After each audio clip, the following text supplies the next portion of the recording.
Hello ছোট্ট সোনামণিরা, তোমরা কেমন আছো? প্রতিদিনের মতো আজকেও তোমাদের প্রথম শ্রেণীর ইংলিশ ফর টুডে বইয়ের unit 1 lesson 2 good morning part 2তে এসেছি এবং সুন্দরভাবে তোমাদেরকে শেখাবো কিভাবে পড়তে হয়। সেকশন এতে বলা আছে লুক, লিসেন অ্যান্ড সে, দেখো, শোনো এবং বলো। তো তোমরা দেখতে পাচ্ছ একজন শিক্ষিকা বা ম্যাডাম ক্লাসে ঢুকতেই তার ছাত্রছাত্রীদের বলতেছে গুড মর্নিং স্টুডেন্টস, শুভ সকাল ছাত্রছাত্রীরা। তখন ছাত্রছাত্রীরা দাঁড়িয়ে বলতেছে গুড মর্নিং টিচার, শুভ সকাল শিক্ষক। তো এই কথাটি তারা একবার বলল এবং এই কথাটি তারা কয়েকবার রিপিট করলো। ঠিক আছে, তোমরা বারবার বলবে গুড মর্নিং স্টুডেন্টস, আবার স্টুডেন্টস বলবে গুড মর্নিং টিচার, শিক্ষক বলবে গুড মর্নিং স্টুডেন্টস, শুভ সকাল ছাত্রছাত্রী, ছাত্রছাত্রীরা বলবে গুড মর্নিং টিচার, শুভ সকাল শিক্ষক।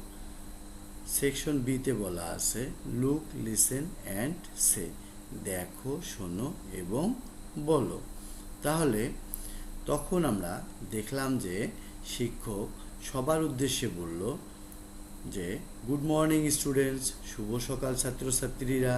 তখন ছাত্রছাত্রীরা বলল গুড মর্নিং টিচার, শুভ সকাল শিক্ষক।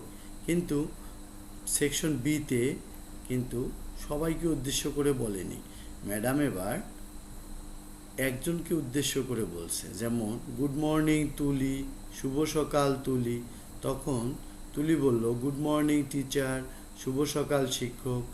এবার ম্যাডাম আবার বলল গুড মর্নিং রাফি। তখন রাফি বলল গুড মর্নিং টিচার। তো এই কথাটি কন্টিনিউ, মানে কয়েকবার করে চালিয়ে যেতে হবে। যেমন গুড মর্নিং তুলি, শুভ সকাল তুলি, গুড মর্নিং টিচার, শুভ সকাল শিক্ষক, গুড মর্নিং রাফি, শুভ সকাল রাফি, গুড মর্নিং টিচার, শুভ সকাল শিক্ষক। এই পাঠটি এভাবে পড়তে হবে। সিতে বলা আছে সে ইন পেয়ার্স, মানে হচ্ছে জোড়া বা দুজন হয়ে বলো।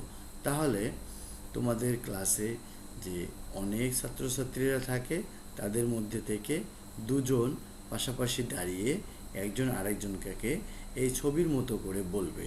যে প্রথমে দেখো বালিকাটি বলতেছে গুড মর্নিং কায়সার, শুভ সকাল কায়সার।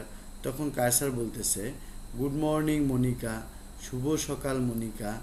আবার এখানে দুজনেই বালিকা, তারা বলতেছে গুড মর্নিং মালা, শুভ সকাল মালা। তখন মালা আবার বলতেছে গুড মর্নিং আরিনা, শুভ সকাল আরিনা। তো এইভাবে তোমরাও বলার চেষ্টা করবে যাতে করে সুন্দরভাবে শিখতে পারো। তো ধন্যবাদ প্রিয় ছাত্রছাত্রী। যদি আমার এই চ্যানেলটি তোমাদের ভালো লাগে তাহলে অবশ্যই সাবস্ক্রাইব মাই চ্যানেল।